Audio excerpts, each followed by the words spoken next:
नमस्कार, capital TV के सभी दर्शकों का मैं अखिलेश पांडे हमारे खास प्रोग्राम टर्निंग पॉइंट में हार्दिक स्वागत एवं अभिनंदन करता हूं। दिल्ली में चुनाव प्रचार का रथ थम चुका है। सभी पार्टियों ने अपने अपने तरीके से साम दाम दंड भेद आजमाए, लेकिन जनता किस पर भरोसा जताएगी, अब इस फैसले की घड़ी आ रही है, क्योंकि आज यहां पर मतदान हो रहा है और 8 फरवरी को रिजल्ट आना है। लेकिन वोटिंग से पहले कुछ समीकरण बिगड़ते हुए भी नजर आए हैं, और वो भी कांग्रेस की वजह से, क्योंकि दिल्ली विधानसभा चुनाव में कांग्रेस की एंट्री से किसी को फायदा हो या नहीं, पर अरविंद केजरीवाल को नुकसान जरूर होगा। तो चलिए बिना देरी किए कुछ ऐसे ही पहलुओं पर विस्तार से करते हैं बातचीत, और साथ ही आपको बताते हैं कि आखिर अरविंद केजरीवाल के लिए इस बार का चुनाव कैसे बन गया है टेढ़ी खीर हमारे इस प्रोग्राम में। और इसी की वजह से अरविंद केजरीवाल की लाइफ में भी आ गया है एक नया टर्निंग पॉइंट।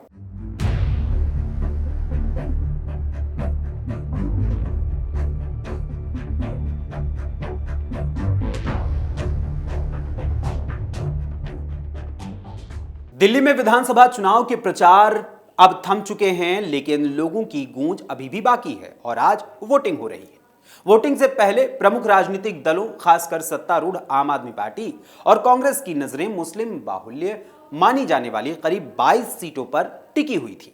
इनमें से 5 सीट सीलमपुर, मुस्तफाबाद, मटिया महल, बल्ली मारान और ओखला सीट से अक्सर मुस्लिम उम्मीदवार ही विधानसभा पहुंचते रहे हैं, भले ही वो किसी भी दल से हों।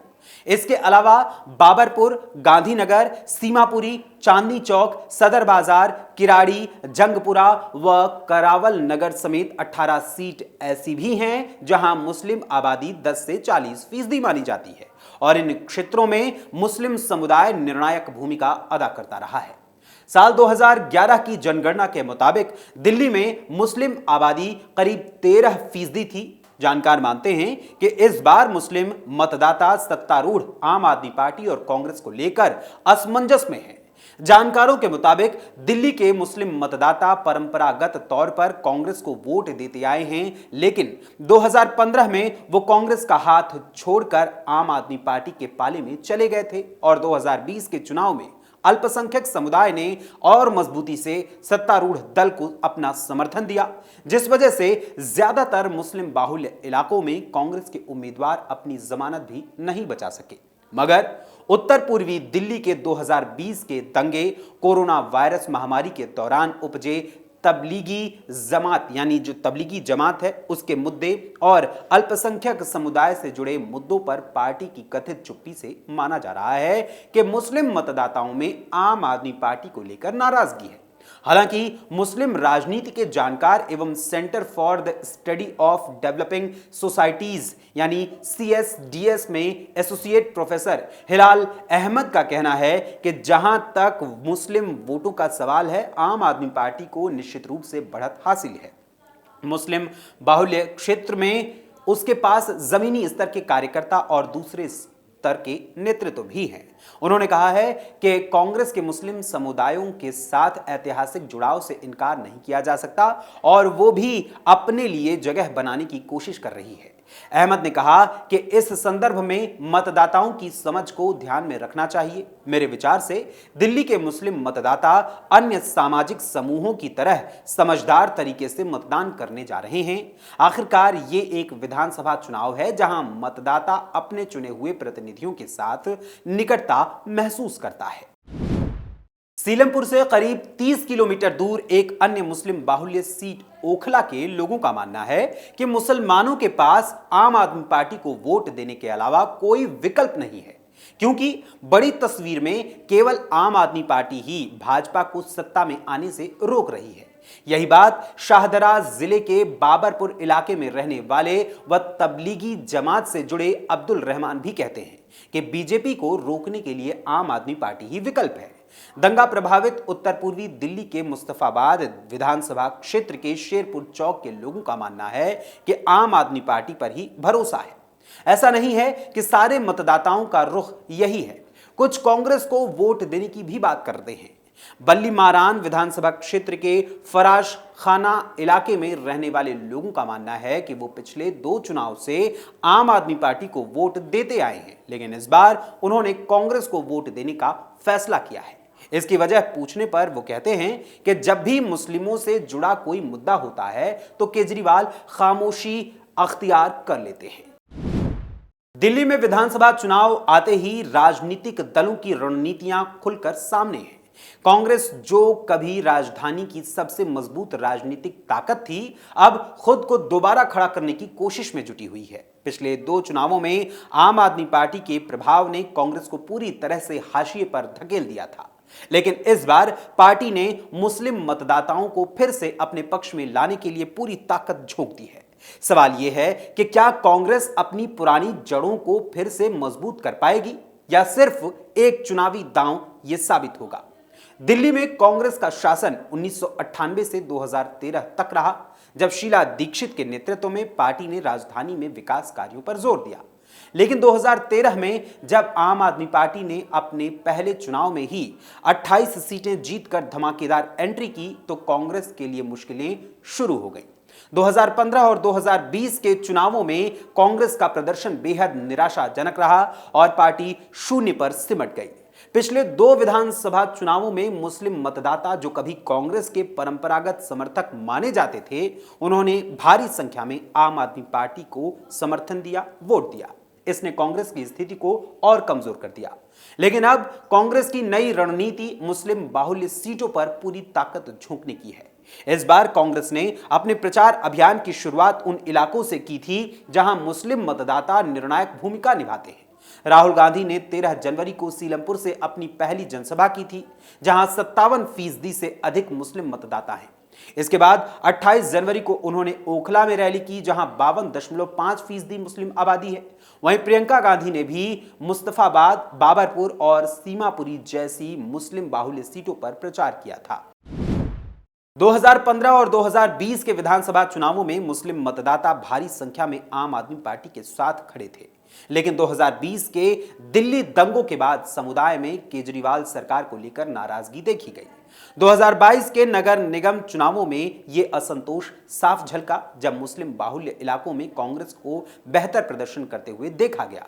सीलमपुर, बाबरपुर, मुस्तफाबाद और ओखला में कांग्रेस के उम्मीदवारों को समर्थन मिला, जिससे 6 मुस्लिम पार्षद जीतने में कामयाब रहे। यह संकेत देता है कि कांग्रेस के लिए अब भी उम्मीद बाकी है, लेकिन इसे एक ठोस रणनीति और सशक्त नेतृत्व की जरूरत होगी।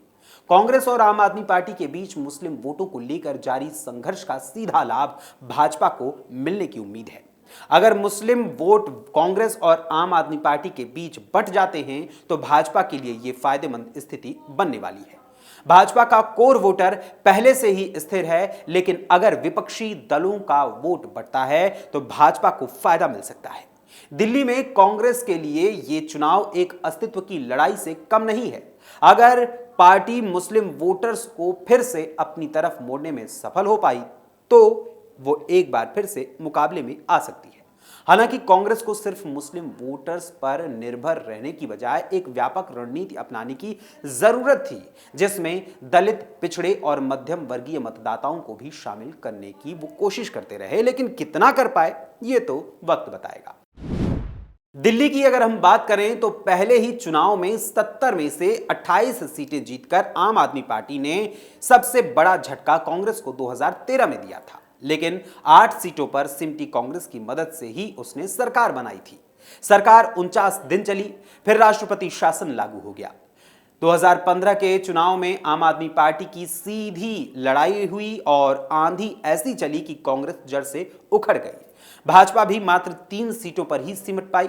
वहीं 2020 के चुनाव में भी आम आदमी पार्टी ने ऐतिहासिक प्रदर्शन को दोहराया और कांग्रेस दूसरी बार शून्य पर सिमट कर रह गई। इस बार चुनाव में कांग्रेस नेतृत्व थोड़ा गंभीर नजर आया। पार्टी की रणनीति बता रही है कि वो अपनी जड़ों की ओर लौटने की कोशिश में है। वरिष्ठ नेता और सांसद राहुल गांधी के अलावा प्रियंका गांधी और राष्ट्रीय अध्यक्ष मल्लिकार्जुन खड़गे ने चुनावी जनसभाएं की हैं, तो वहीं मुस्लिम बाहुल्य क्षेत्रों को प्रमुखता भी दी है। कांग्रेस ने संकेत दे दिया कि मुस्लिमों को अपने पाले में देखना चाहती है। वो 2011 के जनगणना के अनुसार दिल्ली में मुस्लिम 13% हैं। 13 जनवरी को कांग्रेस के पूर्व अध्यक्ष राहुल गांधी ने दिल्ली के चुनाव में पहली जनसभा की थी। ये सभा सीलमपुर इलाके में थी, जहां मुस्लिम मतदाताओं की आबादी 57% से अधिक है। 28 जनवरी को ओखला में जनसभा की, जहां 52% से अधिक मुसलमान मतदाता हैं। वहीं 30 जनवरी को राहुल गांधी बादली में भी पहुंचे थे, जहां पर मुस्लिम मतदाताओं की संख्या ठीक ठाक है। वहीं 31 जनवरी को प्रियंका वाड्रा गांधी ने मुस्तफाबाद में सभा की। 1 फरवरी को राहुल गांधी सदर बाजार तो प्रियंका वाड्रा नई दिल्ली के साथ चांदनी चौक सीट पर प्रचार करने पहुंची थी। 2 फरवरी को सीमापुरी और बाबरपुर में भी पहुंची थी। इसी दिन खड़गे मुस्तफाबाद में जनसभा कर रहे थे। ये सभी मुस्लिम बाहुल्य सीटें हैं। वर्ष 2015 और 2020 के चुनाव में मुस्लिम मतदाताओं ने एक तरफा वोट आम आदमी पार्टी को दिया था। इससे भी कांग्रेस की जमीन हिल गई थी। हालांकि 2020 के दिल्ली दंगों के बाद मुस्लिम मतदाताओं में आम आदमी पार्टी को लेकर नाराजगी देखी जा रही है। साल 2022 में हुए नगर निगम चुनाव में मुस्तफाबाद, सीलमपुर, बाबरपुर और ओखला में मुस्लिम मतदाताओं ने आम आदमी पार्टी की बजाय कांग्रेस पर भरोसा जताया था। नतीजतन यहां 6 मुस्लिम पार्षद कांग्रेस के चुने गए। यानी कुल मिलाकर दिल्ली का विधानसभा चुनाव इस बार क्या रंग दिखाएगा और जनता क्या फैसला करेगी, ये देखना काफी अहम हो गया है। और आज चुनाव है, आज वोटिंग हो रही है और वोटिंग के बाद 8 तारीख को चुनाव के परिणाम आएंगे और चुनाव परिणामों में पूरी तरीके से तस्वीर साफ हो जाएगी। लेकिन अरविंद केजरीवाल इस समय सबसे ज्यादा मुश्किलों में फंसे हुए हैं, क्योंकि वो हर तरफ से घिर चुके हैं। अब जनता उनकी नैया को पार लगाती है या उनकी पूरी तैयारी को मटिया मेट कर देती है, ये देखने वाली बात होगी। फिलहाल अभी के लिए टर्निंग पॉइंट में बस इतना ही। फिर मुलाकात होगी किसी और खबर, किसी और मुद्दे, किसी और विषय के साथ। तब तक के लिए मुझे अनुमति दीजिए। धन्यवाद, नमस्कार।